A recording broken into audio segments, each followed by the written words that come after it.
Bonjour à tous, aujourd'hui nous allons parler de Saint Rémy et de la conversion de Clovis au catholicisme. Clovis, né vers 466, était un roi franc de la dynastie mérovingienne, connu pour avoir unifié les tribus franques et étendu son royaume pour inclure la majeure partie de la Gaule.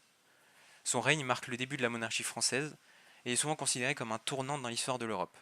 Clovis est particulièrement célèbre pour sa conversion au christianisme, un événement qui a eu des répercussions profondes sur la politique et la religion de son époque.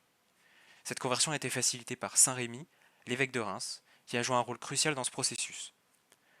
Jeune chrétien originaire de la région de Laon, né vers 437 et élu évêque de Reims en 461 à 22 ans, c'est un chrétien à l'influence religieuse très grande.